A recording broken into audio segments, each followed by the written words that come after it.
Þá komið á 4. hlutanum úr öðrum kaflanum úr bókinni Mannslíkaminn, en þessi kafli fjallar meltingu og öndun. Þegar við öndum að okkur lofti þá berst alltaf eitthvað af óhreinindum með.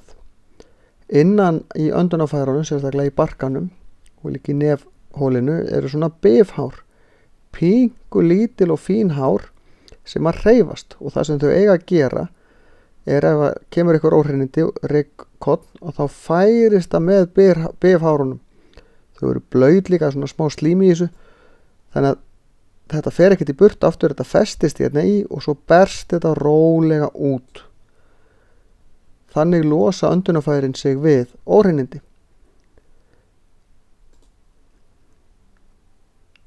Það skiptir máli að þetta sé alltaf rakt, þess vegna er ekki gott að anda allt og mikið bara með munninum, því að lofti hitnar ekki eins við að fara í gegnum munnin. En ef að það berst of mikið af óhreinindum, þá fyrir við annarkvort að hnerra eða hósta. Og þegar við hnerrum eða hóstum, við hnerrum til þess að losa eitthvað úr nefhólinu, hóstum til þess að losa eitthvað úr hálsinum, að þá búa lungun eiginlega til svona smá lofttappa sem skjóta út á það bil 150 km hraða á klukkustund. Og við það þá spýtum við yfirleitt út því sem er fyrir. Ef ekki, þá bara þurfum við að hósta eða hnerra aftur.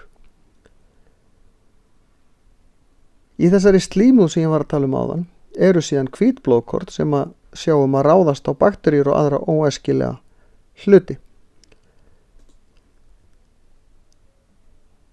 Það er hætt við því að þegar við erum að kyngja mat að ef að bitarnir eru of stórir, þá kemst hann ekki í gegnum hérna barkakýlið og getur setið fastur. Og ef hann sest fastur hérna, þá lokar hann fyrir barkan og þá getum við ekki andað. Þess vegna skiptir máli að hjálpa, eða minnst kosti reyna að hjálpa viðkomandi. Það er að slá þéttingsfast á bakið á honum, svona milli herðablaðana, eða reyna að taka utan hann, og þá rykkir maður heldur höndunum saman og reynir að rykkja höndunum að sér og pínulítið upp. En það getur verið erfitt ef viðkomandi er mikið stærri en maður sjálfur. Og út af þessu þá skiptir töluvörður máli að tyggja matinn vel svo að það sé ekki of stórir bitar að fara niður í kokið og hérna niður. Við fáum oft kvef. Kvef er lang algengasta sýking sem við fáum. Flestir fá kvef að minnstakosti einu sinni á ári. En það er svolítið skrítið því að við erum í raun ónæm fyrir kvefi eftir að við fáum það. Vandamálið er það bara til svo margar tegundir af kvefi.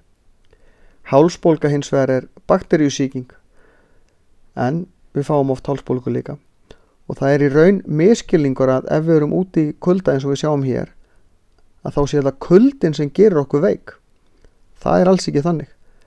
Það sem að gerist er að ef okkur verður kalt, þá hægist á ónæmiskerfinu, þá hægist á frumunum sem að sjáum að drepa þessar sýkingar sem að koma, og þá eiga þær auðveldara með að ná sér á skrið. Þannig að kuldin hjálpar þeim, en það er ekki beint kuldin sem gerir okkur veik.